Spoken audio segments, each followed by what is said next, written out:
자, 지금부터는 오늘의 초대 시인을 모시고 이야기를 나눠볼까 합니다. 오늘 락페임이 주도한 시인은 김용 선생님을 모셨습니다. 여러분, 우리 다 같이 외쳐볼까요? 선생님! 네, 어서 오십시오. 어서 오십시오. 네, 반갑습니다. 네, 자리하십시오. 제가 악수 참 잘하죠? 네. 네, 멀리 경남 김해에서 오셨습니다. 네, 이럴 때, 와, 이래야죠. 네. 김해에서 오셨기 때문에 정말 어려운 걸음 하셨다고 고맙다는 박수 한번 주시기 바랍니다. 네. 우리 누구나 글 잘 쓰고 싶잖아요. 여러분 그러시죠? 네. 선생님 같은 경우는, 신춘문예, 어디죠? 문화일보 신춘문예 2007년, 네, 그리고 강원일보 신춘문예 동시 당선. 그러니까 시 쪽으로도 등단이 되시고 동시로도 등단이 되셔서 우리에게는 가장 부러운 대상이 아닌가 이런 생각이 드는데, 또 선생님은 양쪽을 다, 뭐 같은 논문이긴 합니다만 양쪽을 다 구사하시잖아요, 작품을. 그러면 또 서로 다른 점도 또 있지 않을까 싶습니다. 네, 굉장히 많이 달라가지고. 많이 달라요? 네. 네. 네. 인생이 굉장히 피곤한 것 같아요. 아, 네. 생각이 많으셔서. 네. 네. 그게 시하고 동시하고 같은 태생인데 네. 몸이 좀 바뀌어야 되거든요. 그래서 몸이 바뀌기 전에 마음이 먼저 바뀌어야 되고, 그래서 그 두 가지 절차를 거치니까 한 시간이 한 3, 4일 정도 걸려요. 일단 그러면 동시 같은 경우는 동심으로 들어가야 되겠네요. 네. 아, 중요한 거 말씀드린 거죠, 제가. 네. 네, 제가 감사합니다. 하고 싶은 얘기. 네. 뭐, 그러면 그런 마음을 갖고 어떻게 하면 될까요? 우리 랭보라고 잘 아실 텐데, 네네. 천재신이 있죠. 나는 내가 아닌 또 하나의 사람이다. 나는 내가 아닌 또 하나의 어린아이다. 그래서 시를 쓸 때는 내 안에 들어있는 어른하고 싸우고, 네. 동시를 쓸 때는 내 안에 들어있는 어린아이하고 이렇게 싸우니까. 어린아이랑은 싸우는 게 아니라 이렇게 살살 달래서 쓰셔야 되겠네요. 근데 제가 주로 두드리 맞는 편이어서. 아, 네. 전혀 그렇게 보이지 않습니다. 네. 네. 선생님, 대화가 편안하네요. 여러분도 그런 느낌 안 드세요? 네. 편안하네요. 인상도 굉장히 편안하시고. 오늘 이렇게 모셨기 때문에 특별히 또 선생님 육성으로 직접 선생님의 시 한 편을 들으면 더욱 좋은 추억이 되지 않을까 싶습니다. 선생님의 작품 가운데 고란이라는 작품이 있습니다. 선생님의 음성으로 청해 듣겠습니다.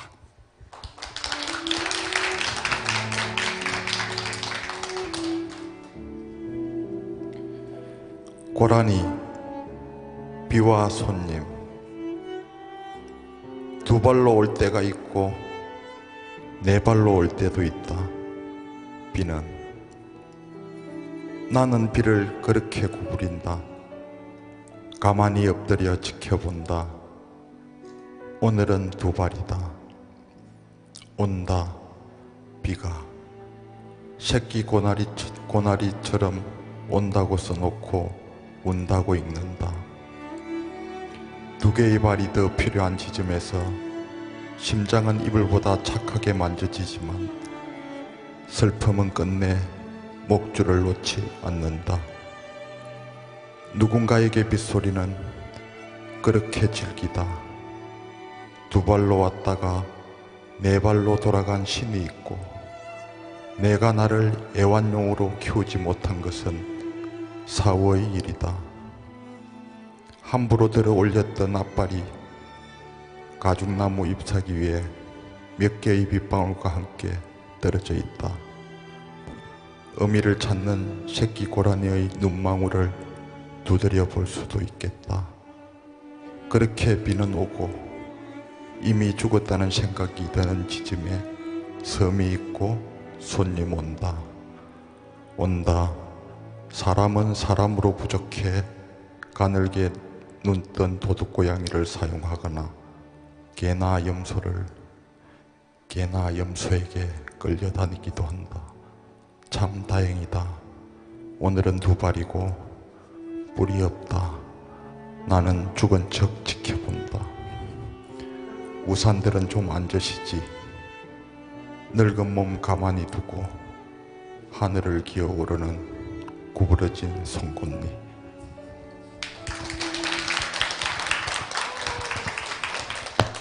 네, 어디더라? 생각이 드는 지점에 이렇게 사투리가 나오시네요. 네, 네. 둘이.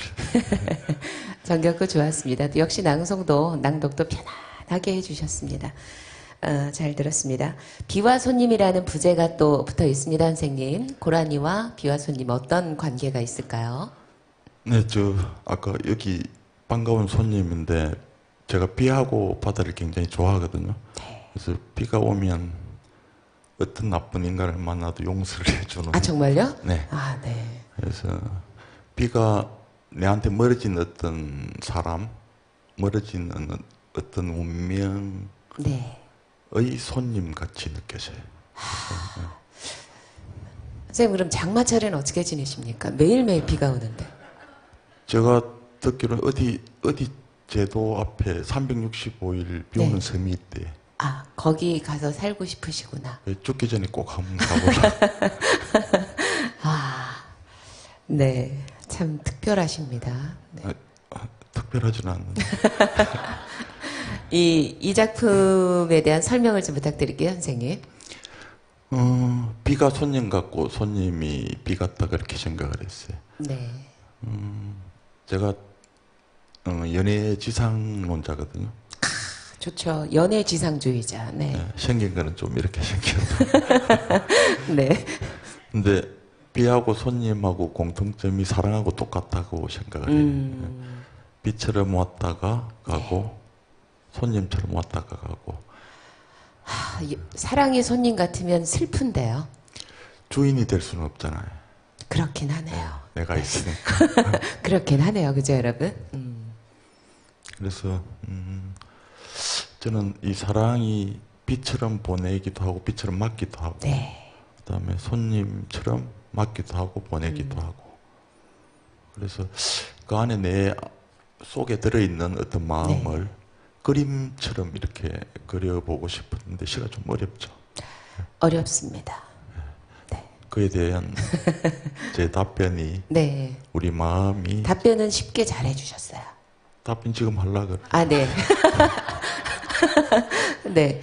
계속 하십시오. 네. 마음과 정신, 영혼 이런 게 간단한 게 아니잖아요. 네. 그러니까 이게 내 마음에 속에 들어있는 걸 썼으니까 네. 쉬우면 안 되잖아요. 그렇겠죠? 네. 설명 죄송합니다. 다 하신 거예요, 선생님? 더 이상 하면 안 될 것 같아요. 알겠습니다. 알겠습니다. 선생님께서 그 사랑이나 이런 말씀을 막 하다 보니까 갑자기 불현듯이 그런 생각이 납니다. 요새 그 미투 운동 아시죠, 여러분? 미투가 위두유까지 이렇게 함께하고 있는데요. 사실 그 미투 운동이 처음 시작된 것이 우리나라 같은 경우는 그 서른잔치는 끝났다 최영미 시인이 누군가를 고발하면서 이렇게 시작이 됐습니다. 이렇게 문화계에서 시작된 것이 지금은 정치, 경제, 사회, 문화, 교육 관련된 것까지 쫙 퍼져 있는데 일단 선생님이 생각하는 문화계의 미투는 잘 시작이 된 것인지 어떻게 생각하세요?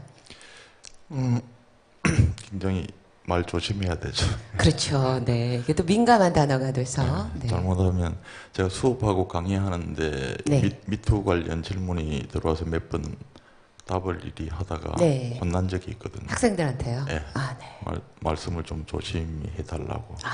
그래서 제가 그렇게 하겠다고. 네. 답변을 주세요. 저는 그 혁명이라고 그 중국의 문화대 혁명이 네, 1966년도인가 그렇죠. 네.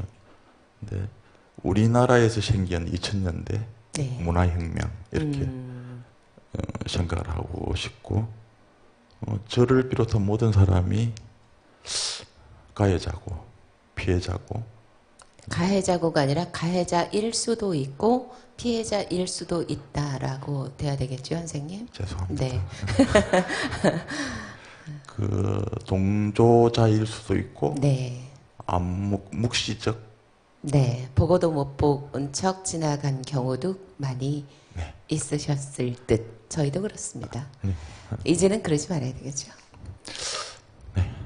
근데 제가 하나 꼭 말씀드리고 네. 싶은 건 요즘 언론 보도들이 너무 성차별적인 성과 성의 어떤 대결 국면으로만 자꾸 보도를 하는 것 같아서 그런 것도 있고요, 선생님. 그 내용상 어쩔 수 없는 부분이 있겠지만 굉장히 선정적인 그 언어들이 많이 등장을 합니다. 그런 부분은 조금 네, 바람직하지 않은 듯합니다. 저는 이 미투 운동이 인간에 대한 예의 문제라 생각하거든요. 그렇죠. 네. 그다음에 인간에 대한 존엄. 그렇죠. 그 두 개가 있으면 미투 운동은 남녀를 떠나가지고 생기지 않을 것 안 같다는 생기겠죠. 예. 기본적으로 서로 존중하는 문화에서 원생님이 그 우리나라의 여성, 남성이 젠더 문화나 뭐 이런 부분에 있어서 어떤 생각을 갖고 계신지 짐작이 좀 됩니다. 네. 네, 감사합니다.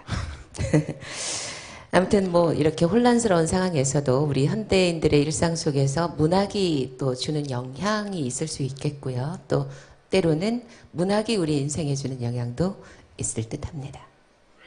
네. 저는 그걸 낮과 밤의 관계라고 생각을 하거든요. 네. 밤이 낮에게 주는 어떤 교훈, 어떤 뭐 영향들, 그다음에 밤이 낮에게 주는 네. 그 두 개 중에 하나가 없으면 곤란해지잖아요. 그렇죠. 그래서 인생과 삶은 또 문학은 네. 그렇게 떨어질 수 없는 관계. 나중에 그게 몸하고 뭐 육체하고 이렇게도 연관이 되겠죠. 그래서 네? 몸, 몸과 육체는 같은 말이잖아요. 죄송합니다. 몸, 제가 선생님 아까 보니까 그 낭독하실 때도 어머 본인 시를 본인이 틀리게 읽어요. 네, 그러셨는데 네, 가끔 이렇게 아마 이게 방송이어서 조금 긴장이 되시는 거죠? 네, 네, 괜찮습니다. 아까부터 제가 숨을 못 쉬고 있어가지고. 아 정말요? 그래 보이지 않으셨습니다. 정말 네, 아주 편안하게 잘 해주고 계세요. 네, 말씀 끝나셨어요? 뭐 물어보시면 네. 그러면 이제 마지막 질문을 좀 드리도록 하겠습니다. 이제 문학을 전공하려는 학생들도 있고 또 늦게나마 나는 꼭 글을 쓰고 싶다 잘 그런 분들이 꽤 있거든요. 그런 분들에게 좋은 조언을 해주신다면 어떤 말씀을 주실까요? 제가 저 먼 남쪽 지방에서 강의를 몇 번 하잖아요, 그죠? 네. 학교에서 시창작하고 뭐 동시하고 같이 이렇게 하는데 가장 많이 듣는 질문이고 답을 또 많이 하는 네. 건데 일단 모르는 게 많아야 된다 이렇게 음, 생각을 해요. 모르는 게 많지 않고 아는 게 너무 많으니까 질문이 없어지잖아요. 네. 그러니까 그 질문이 없으면 문학이 다 안 되잖아요, 그죠? 네. 학문하고 문학이 다르듯이 일단은 내가 너무 많이 안다고 생각이 들면 머리를 비우시고 그다음에 마음을 좀 비우시고 나는 모른다로 시작을 했으면 굉장히 좋을 것 같아요. 그다음에 시나 뭐 장르를 이야기하기 전에 왜 내가 문학을 좋아하며 문학 소설을 읽는가에 대한 고민도 좀 하셔야 될 것 같아요. 내 욕망이 무엇인가를 잘 모르니까 저는 읽는다 생각하거든요. 내가 근본적인 욕망이 돈인가 문학인지 안 그러면 사랑인지 뭐 이런 것들을 고민을 좀 하셔야 될 것 같아요. 그렇지 않고 다 가지면 좋은데 다 가질 수 없으니까 네. 선생님은 문학을 선택하신 거지요? 아니 선택 당연기죠 제가 문학을 네, 문학을 선택 당하신 거예요? 네. 뜨거운 욕망으로? 네. 아까 제가 질문 드리고 답을 정확하게 아까 안 주셨던 부분이 하나 있었습니다. 선생, 우리 삶에 있어서 문학이 준 영향 또는 문학이 삶에 준 영향 뭐 이런 그러니까 지금 요즘에 날이 갈수록 세상이 판단이 모든 게 정리가 되잖아요. 네. 뭐 법적도 그렇고 인간적인 부분도 그렇고 네. 이게 옳다 그러면 무조건 옳고 저게 나쁘다 그러면 무조건 나쁘고 근데 저는 그게 잘못됐다고 생각을 해요. 네. 문학하는 입장에서는 사유할 여지를 없애잖아요. 모든 게 조직 탁탁 맞춰서 옳다 그르다 판단 기준이 딱 서니까 사유할 수 있는 공간이 없어지는 거죠. 그래서 로봇화되는. 네. 그래서 문학이 인생에서 꼭 필요한 것은 그 로봇화되는 걸 조금 막는다는 거죠. 그다음에 인생이 문학한테 할 수 있는 거는 네. 어떤 사물이든 미친 사연들을 하나씩 찾아주는 게 시인데 문학이고 네. 다 같이 그게 문학. 저 그 부분에 막 밑줄을 쫙 긋고 싶어요. 네. 선생님 그 말씀에. 아니, 정말 밑줄 중요하다고. 네. 네. 그 부분들을 인생이라는 게 삶이라는 게 방치를 하면 나라가 좀 이상해지겠죠. 모든 사람이 시를 쓰고 모든 사람이 문학을 하면 네. 자기 주체적인 욕망으로 온 나라가 이렇게 될 것 같아서 문학을 통제하는 역할도 인생이 해야 되지 않느냐. 그래서 두 개가 낮과 밤의 관계라고 좀 말씀드리고 싶어요. 그러니까 선생님께 문학이 인생에 주는 것, 또 인생이 문학에 주는 것, 이것이 낮과 밤처럼 꼭 필요한 네. 것이었네요. 김용원 선생님이 잔잔하게 말씀을 하셨지만 굉장히 중요한 우리에게 정말 밑줄을 쭉쭉 그으면서 우리가 마음에 담아둬야 되는 그런 내용들이 꽤 많이 있습니다. 이렇게 좋은 말씀 주신 우리 김용 선생님께 이 자리에 오셔서 감사하다는 박수 한번 주시기 바랍니다. 네, 고맙습니다. 감사합니다.